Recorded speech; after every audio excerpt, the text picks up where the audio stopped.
Good morning, Olive Branch family, and welcome to our online service. My name is Jeremiah. I'm the Youth and Young Adults Pastor here at the church, and we want to welcome you in person. If you're in the GTA, Sundays at 10 a.m., we are here. We have a seat ready for you. So come on down and meet with us, connect with us, and let's worship together. But if you're not able to join us in person, we want to know where you're watching from. City, country, let us know in the comment section. We want to know. If you can't do that, send us an email, info@tob.ca. It'll be great to meet you and connect with you, even if you're watching online. But we do have an online service. Pastor Ken's going to continue on the series Before You Jump. Our worship team is ready to lead us in worship. So let's give God praise. Let's worship Him. Have an amazing Sunday, and God bless.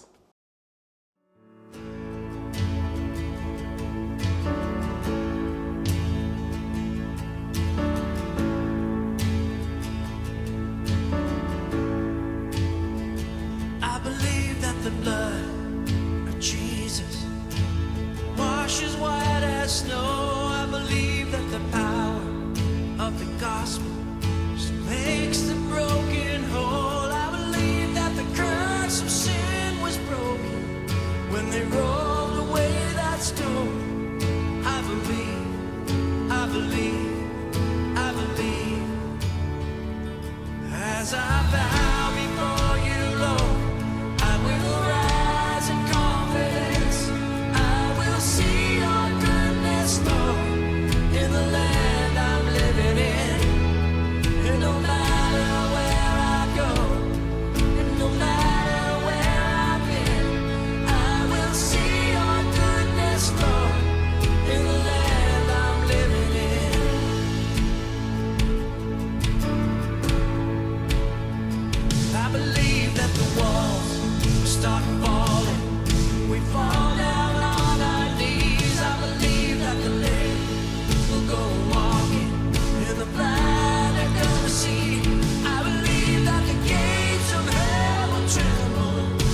church begins to sing.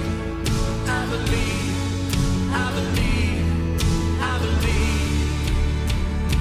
As I bow before you, Lord, I will rise in confidence.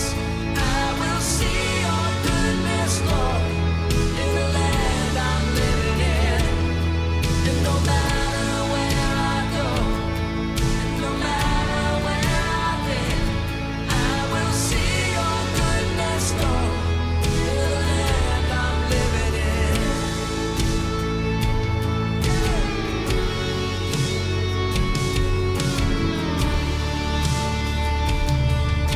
Sing it to the daughter, sing it to the sons, to every generation. Look at what the Lord has done. Sing it to the darkness, when the light has come. Sing it to the nations. Look at what the Lord has done. Sing it to the daughters, sing it to the sons, to every generation.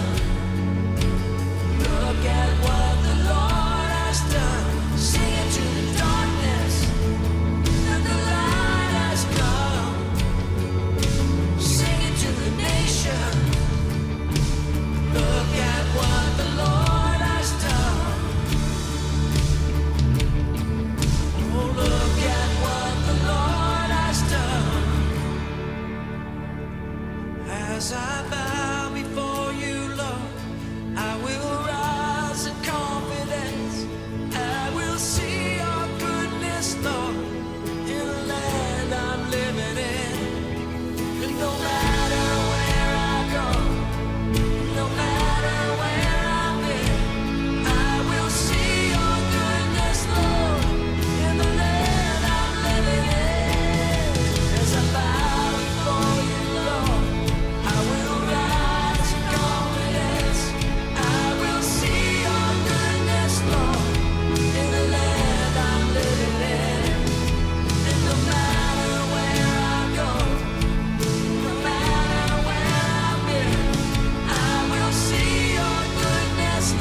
Right now we're in this series called Before You Jump.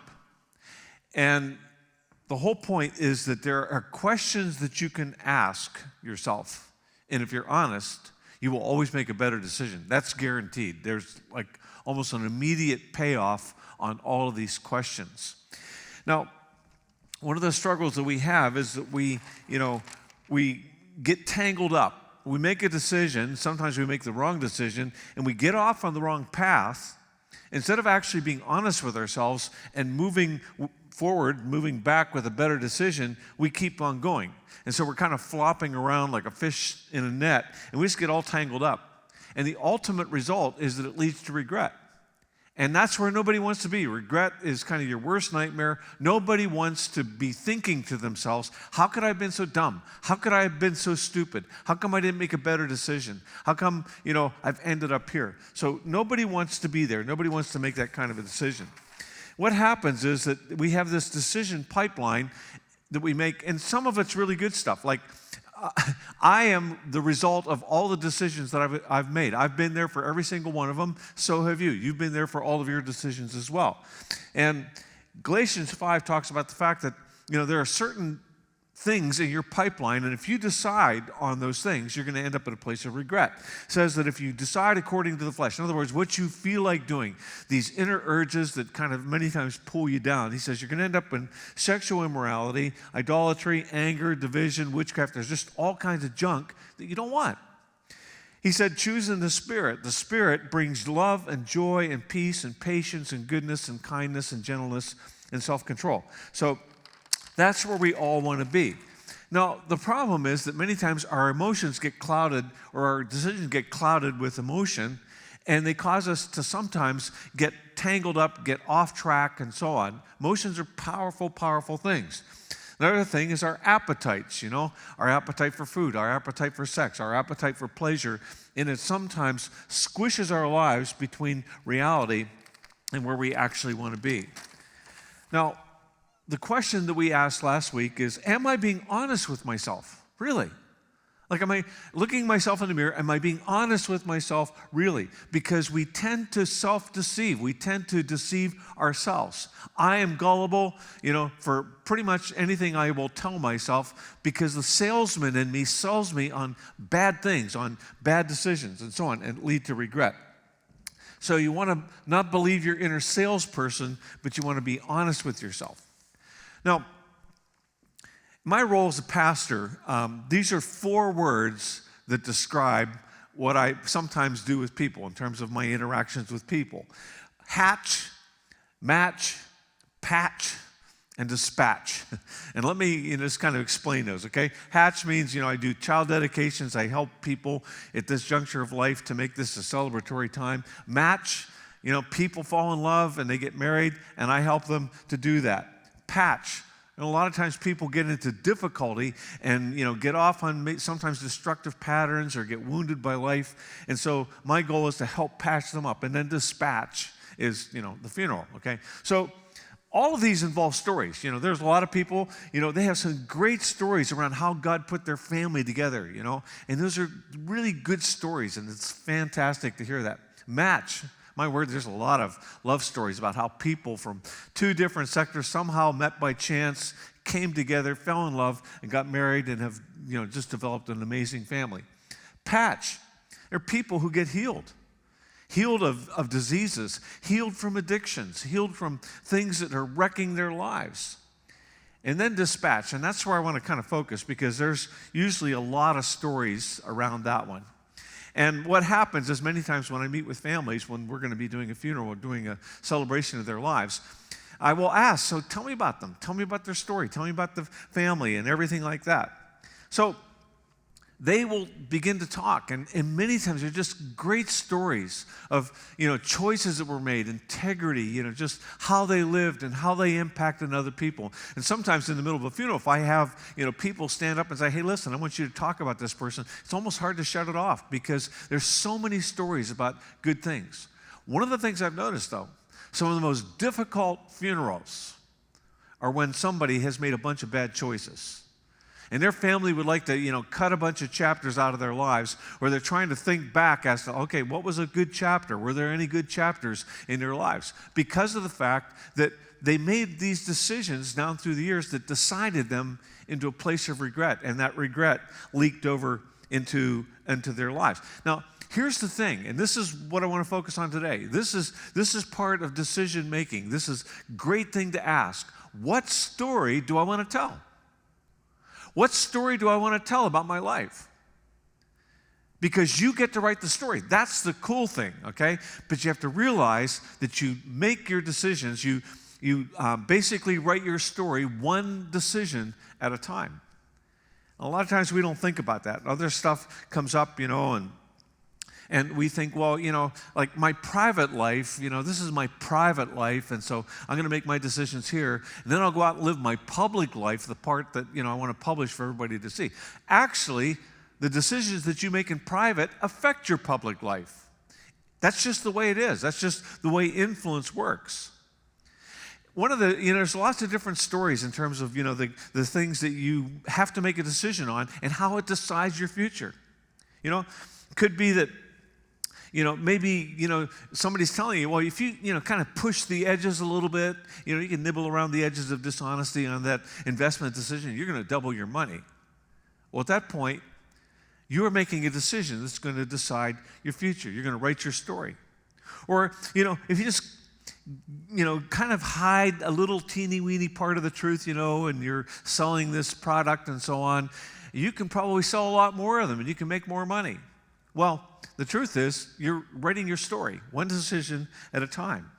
Or, I know we don't share the same values, but man, she sure is cute, and you make a decision, and then all of a sudden, you're in that decision, sometimes for months or years.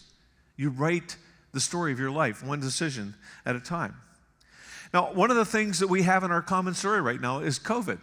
So I think, would be willing to say, okay, COVID came along in March of 2020, and it changed the world forever.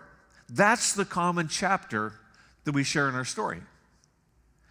But the deal is, you see, COVID came along, and it affected everybody in the whole world. The question is, what decisions did you make during that time?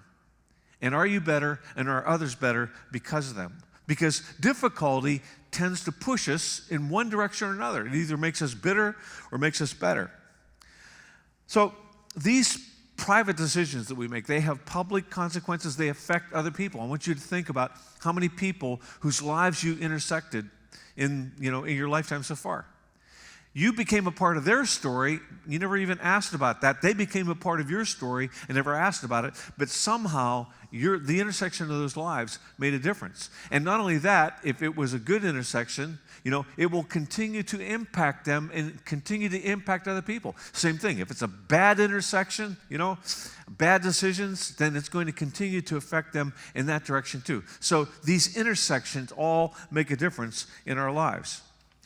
Now, our biggest blind spot when it comes to this is that we don't necessarily think about the impact that our decisions are going to make. So the way that works typically is something like this, okay?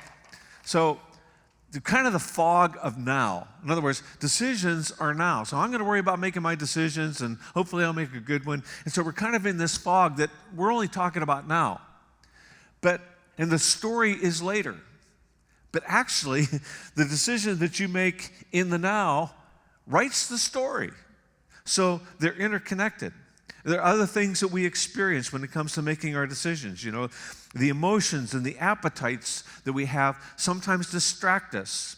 And if you get pressured into a decision that you have to make and so on, get pushed into it, that affects the decision. You don't have to make a decision. You want to be able to think about the decision so that you can actually make a really good one. Now, and this happens in a lot of different ways. Let me explain it. For example, your girlfriend says to you, if you don't decide if you're going to marry me or not, I'm not staying around. I'm not going to stick around while you make up your mind. Well, there's the pressure.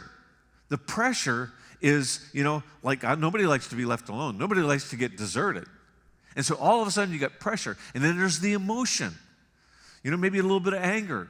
And then certainly love for that person.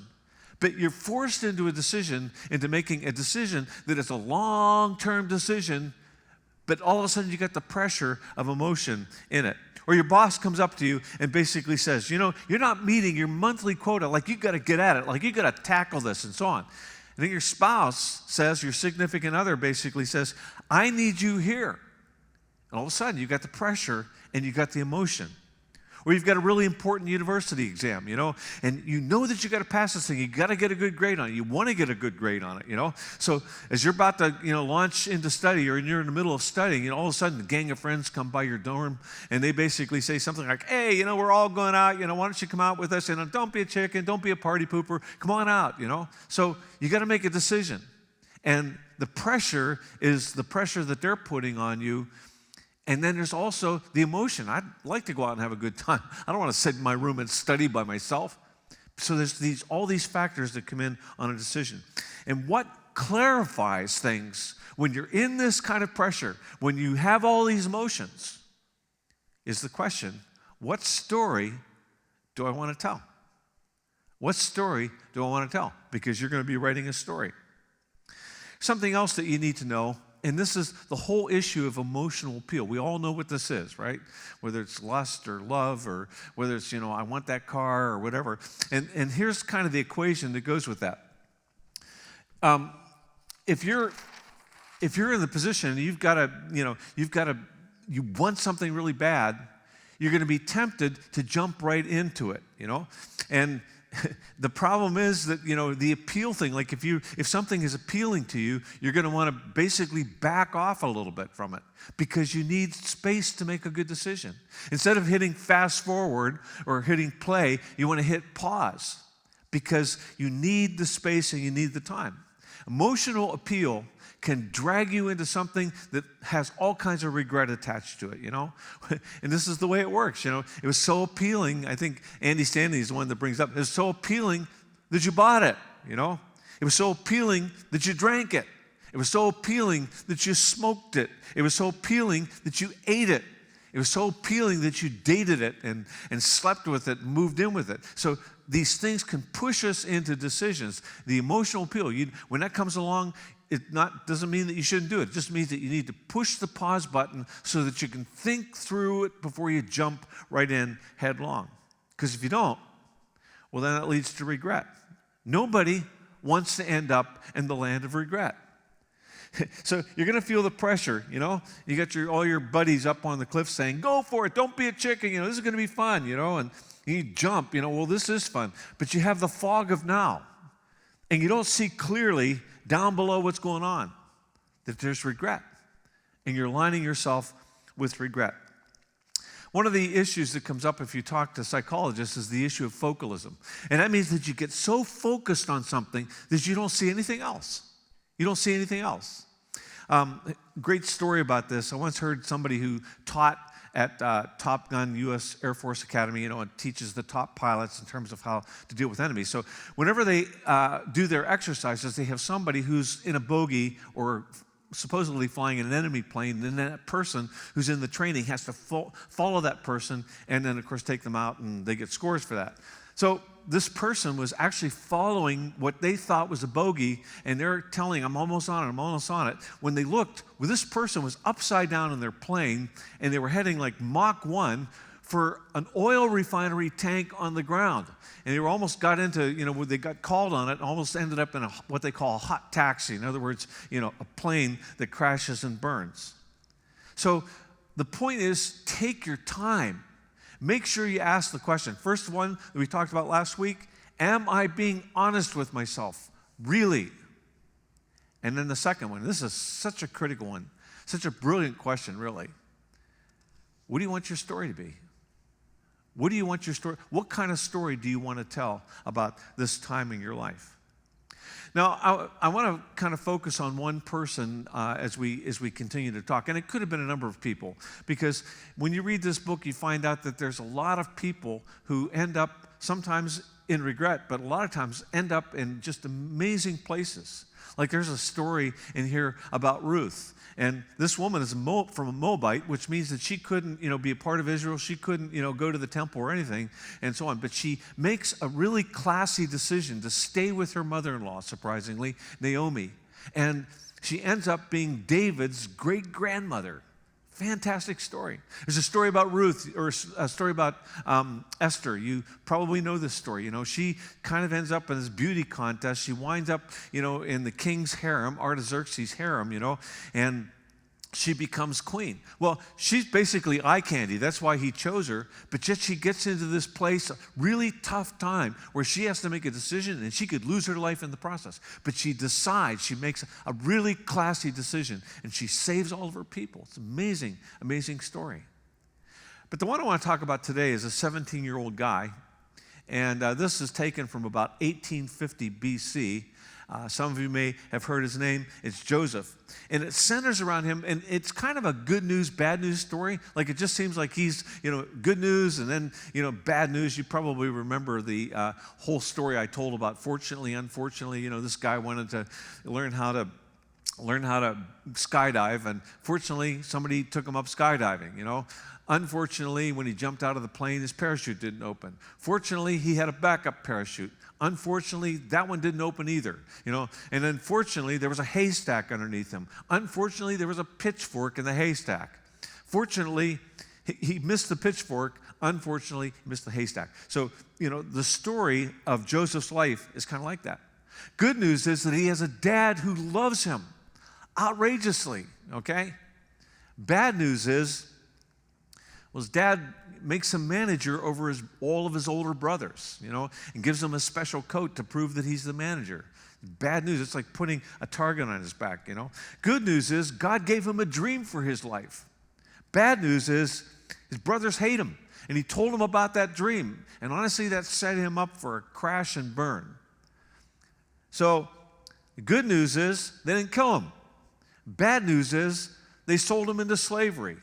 Good news is he was sold to, Potiphar, who was really a kind man and gave him a shot at life. Bad news, Potiphar had a wife, okay? And Joseph was good looking and handsome, and she went after him. She was kind of the cougar of the day.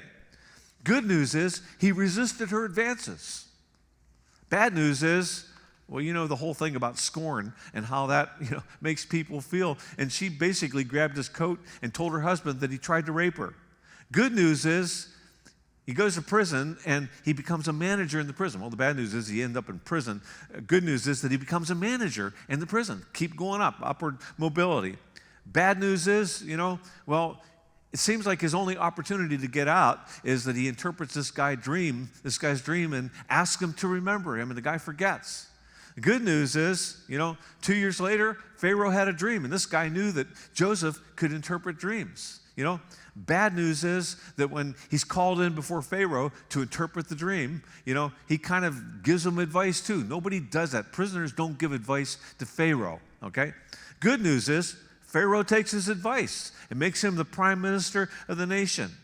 Bad news, Joseph's brothers show up wanting to buy some grain. Good news is that Joseph now holds the power over them, and he uses his power for good. It chooses to forgive them and chooses to save his people. Now, there are several critical junctures in this story, and here's what you need to understand about critical junctures, okay?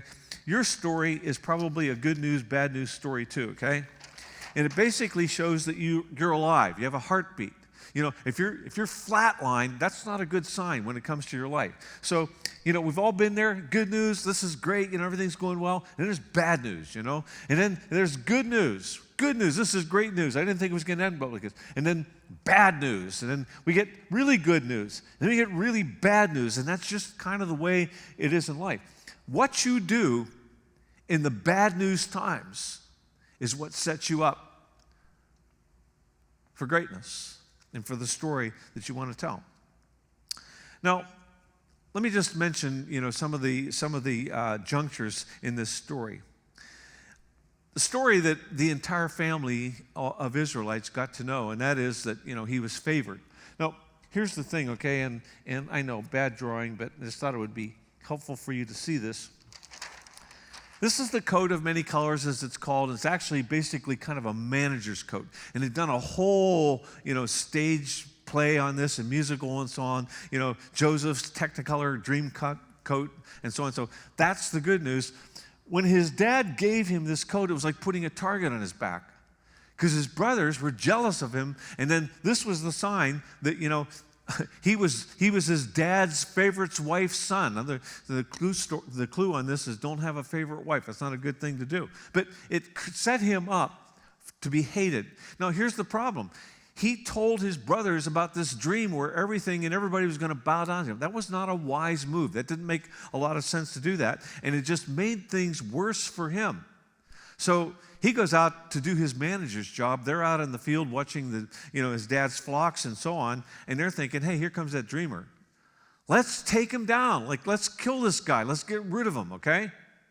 So they're making this plan as he gets out there, and so Reuben, his oldest brother actually steps in and saves the day. Oh, let's not do that. Maybe we can make some money. So he's intending that he's going to come and he's going to rescue Joseph. So they threw him in the cistern that is basically a hole in the ground that collects water. This was dry.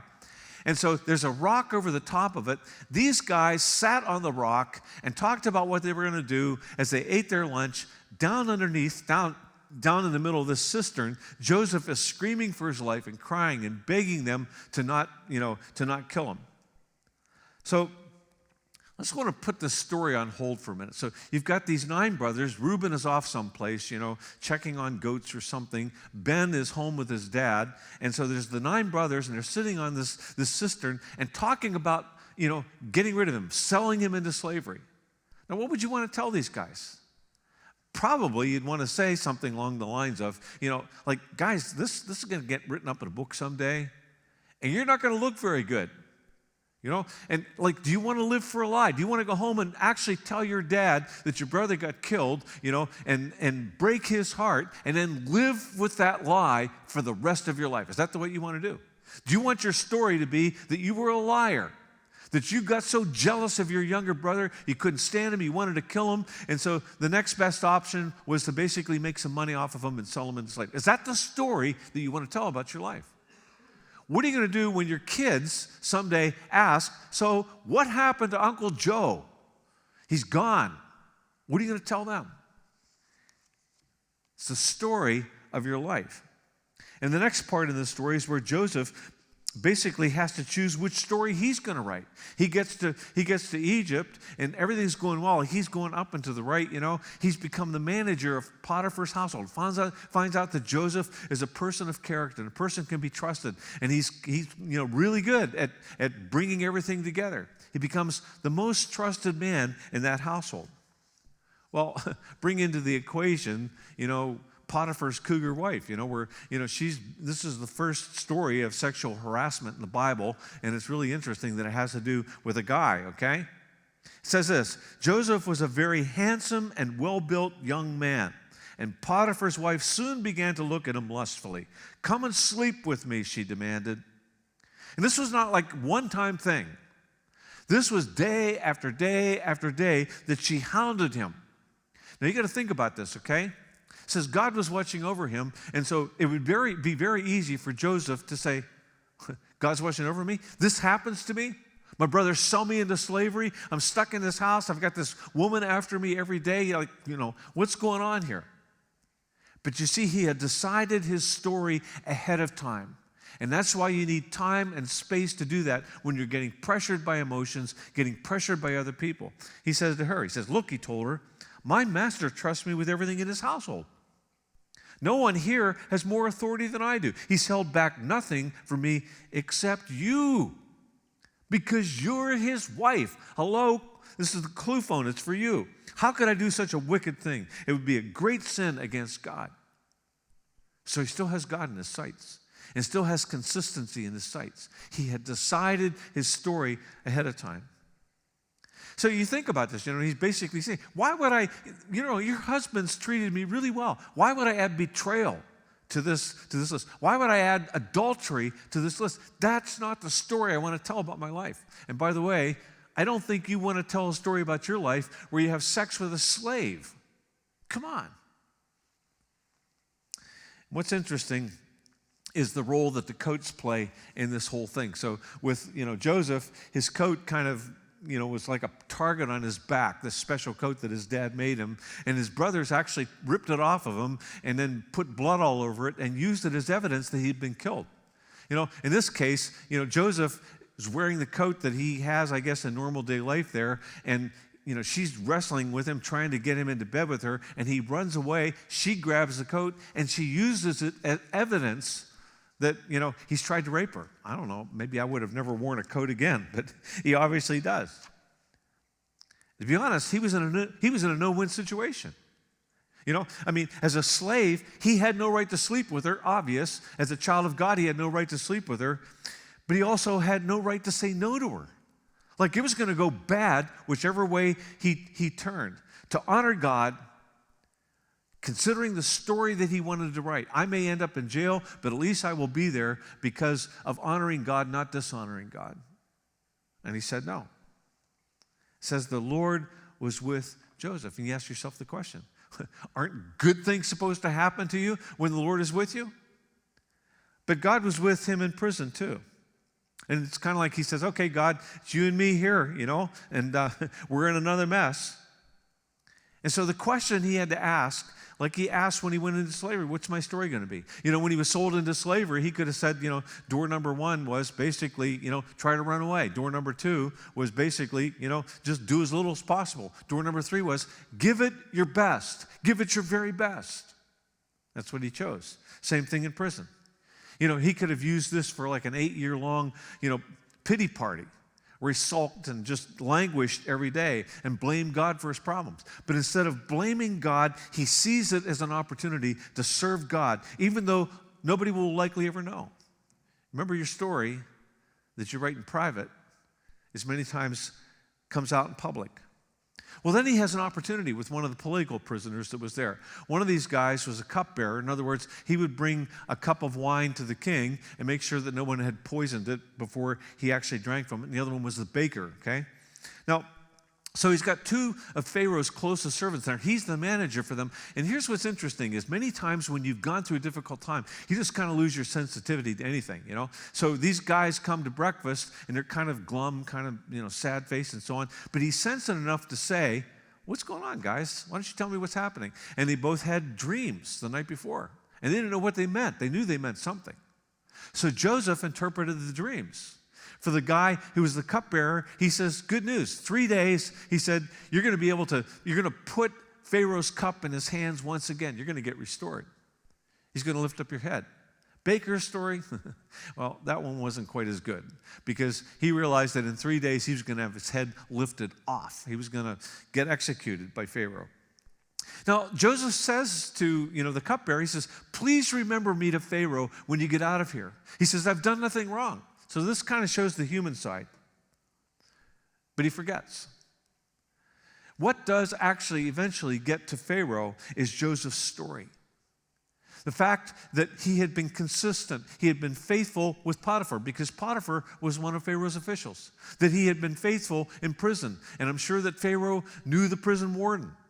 And that he had been faithful to the cupbearer, that he had been faithful to the baker, even though the baker's story didn't turn out that well. So here's a guy in prison, and he's still giving it his best because he knows that you decide what story you're going to write with your life, with every decision that you make. So eventually, Joseph is escorted out of prison, and they shaved him and power washed him and got him some clean clothes and presented him to Pharaoh. And what's interesting is that Joseph is very careful to, give the credit to God that belonged to him. He says this to Pharaoh. Pharaoh says, I understand you can interpret dreams. And Joseph said, it's beyond my power to do this. Joseph replied, but God can tell you what it means and set you at ease. And if you don't know this story, God had given Pharaoh a dream, kind of a heads up about what was going to be happening in the country, that there was going to be 7 years of bounty, plenty. They were going to be swimming in grain. And they were that was one of their major exports back in that culture. Everybody ate bread. But then the other problem was that they were going to have 7 years of famine. It was going to eat up all the good stuff that had been grown in the previous years. There was going to be a drought. And the warning came because lots of people, millions of people probably in that world would have died as a result of it. So anyways, Joseph basically becomes prime minister. Great, great story. Second in command, he sets up these grain centers all over Egypt, where the grain is stored so that when the time of plenty is over, people can come and buy grain. Well, guess who show up at the one grain thing that he happened to be visiting that day? It's his brothers. Now, it becomes a very interesting encounter there. He's about 7 years into his career at this point, and this is the most difficult decision of his life. He's got to decide what he's going to do. He's been in the middle of a bad news story, because of his brothers, and he seems to climb to the top and get dropped back down again. This has been a horrible experience. They ripped him away from everything that he should have had at this juncture of life, some of the best years of his life. And then they show up. Now, it's interesting because they don't recognize him. He's got all of his Egyptian paint on and had his head shaved, I'm sure, as was customary back then. And you think of what they deserved. You think of what they deserved after they did what they did to him. Well, he would have been justified to basically take their lives, but he had already decided to forgive them. And that's what you see as the story goes on. See, grace means, that justice means you get what you deserve, Mercy means that you don't get quite what you deserve. Grace means that you get what you don't deserve. And that's what he gave them.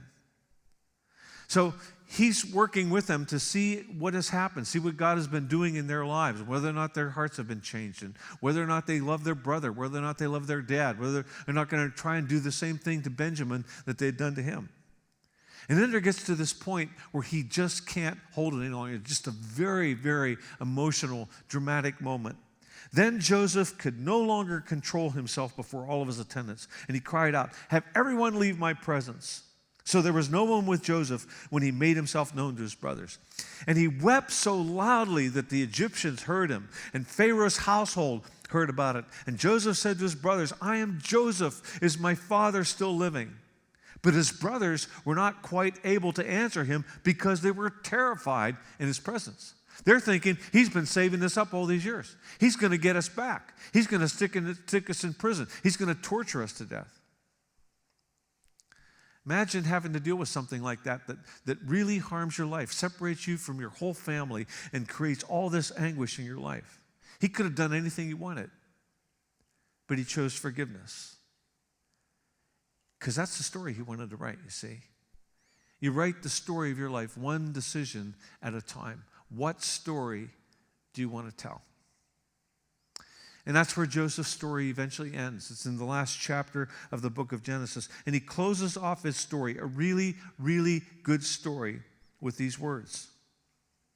"You intended to harm me, but God intended it for good to accomplish what is now being done, the saving of many lives. So then don't be afraid. I will provide for you and your children." And he reassured them and spoke kindly to them.